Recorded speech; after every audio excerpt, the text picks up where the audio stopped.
हा धागादोरा खरात बाबाच्या दारापर्यंत जातोय। आता हा बाबा जर एखादा मौलवी असता, मौलवी असता किंवा एखादा ख्रिश्चन पादरी असता की अशा अत्याचाराचं त्याचा भांडाफोड झाला असता तर त्याला जिवंत जाळलं असतं। अशोक खरात ही व्यक्ती नसून ती विकृती आहे। साधू तो चले गए रह गए नीम के खोड, असली साधू चले गए रह गए चपाती चोर। अजून एक माहिती समोर आली, विद्यार्थिनींवरती लैंगिक अत्याचार केल्यानंतर तो श्रीमंत पुरुषांना देखील लैंगिक अत्याचार त्या विद्यार्थिनींवरती केला जायचा असा एक माहिती समोर आली। नाही, असं आहे ती अशोक खरात ही व्यक्ती नसून ती विकृती आहे। आता जोपर्यंत त्याचा खरा चेहरा समोर आला नाही तोपर्यंत तो सर्वांना पूजनीय होता। सर्व लोक त्या बाबांच्या नादाला लागले होते। त्याचा गुरुमंत्र घेणं, त्याची दीक्षा घेणं, त्याच्या आश्रमात जाणं, तिथे पूजा करणं, ते करंगळ्या कापणं, त्या अघोरी विद्या करणं, अमावस्या पौर्णिमेला तिथपर्यंत जाणं आणि हे सगळं चालू होतं। म्हणजे आम्हाला राजकारणात सक्सेस मिळवायचा असेल तर बाबा सांगेल तेच केलं पाहिजे।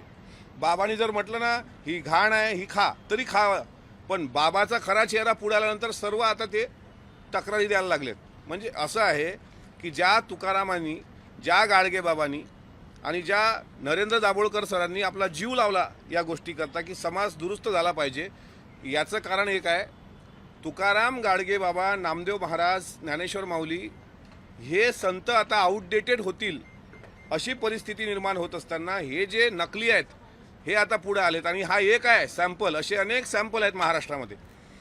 म्हणजे साधू तो चले गए रह गए नीम के म्हणजे साधू तो चले गए रह गए नीम के खोड, असली साधू चले गए रह गए चपाती चोर।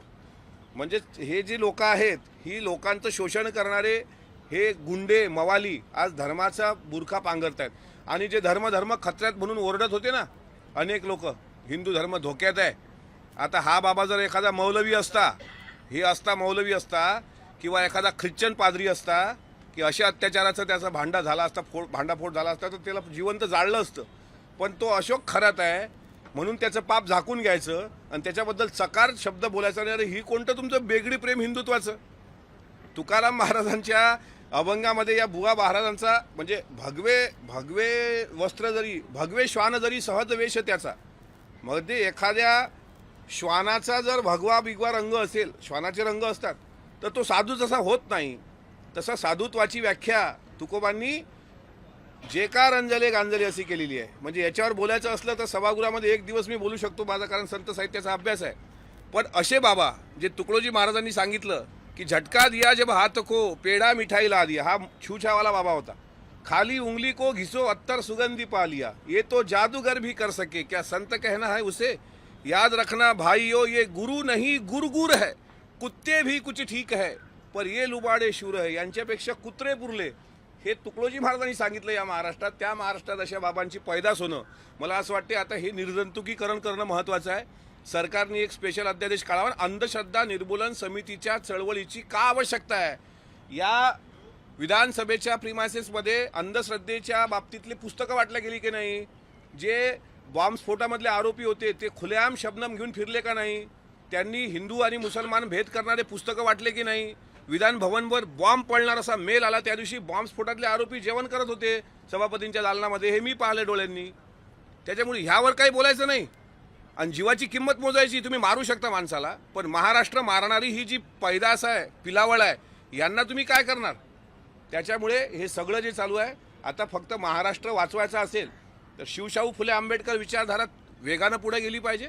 आणि अंधश्रद्धा निर्मूलन समिती जी अत्यंत महत्त्वाची आहे, मला सांगा ना, स्थानिक गुन्हे शाखेच्या पोलीस स्टेशनमध्ये प्रत्येक ठिकाणी स्थानिक गुन्हे शाखेचं एक कॅबिन आहे, जिल्हा पोलीस अधीक्षक कार्यालयामध्ये, तिथं अंधश्रद्धा निर्मूलन समितीचे अधिकारी पण असतात। म्हणजे जर इथं जादूटोण्याचा प्रकार दिसला तर आज अख्ख्या महाराष्ट्रात एकाही पोलीस स्टेशनमध्ये तक्रार नसेल का अंधश्रद्धेच्या बाबतीत? मी आता शक्ती सुधारणा विधेयकावर होतो ना, लहान लहान मुलीचे बळी दिले गेले हो नवरात्रामध्ये, अनेक जिल्ह्यातल्या घटना आहेत। एका चिमुरडीचे तर डोळे काढून ताव्यावर भाजल्या गेले होते बुबुळं, अशा घटना आहेत ह्या महाराष्ट्रामध्ये। जिजाऊ अहिल्यामाईचा महाराष्ट्र, तर हा महाराष्ट्र टिकवण्याकरता आता संघर्ष करावा लागेल। पोलीस महासंचालकांना की अजितदादांच्या विमान अपघाताचा जो संबंध आहे तो या खरात नावाच्या बुवा ज्यांनी अमावस्येला त्याच्यानंतर शिवरात्रीला ज्या पूजा घडून आणल्या त्या अघोरी पूजेसोबत आहे का, आणि बारामती भिगवण रोडवर जी पूजा फेकल्या गेली होती ती त्याच आश्रमात करून मग नंतर तिथं टाकण्यात आली का, या दृष्टीनं तपास झाला पाहिजे. मला विश्वास आहे आणि हा धागादोरा खरात बाबाच्या दारापर्यंत जातोय. एसआयटीच्या चौकशीत हेही स्पष्ट होईल की कोणी कशासाठी बोट कापलं होतं. होईल.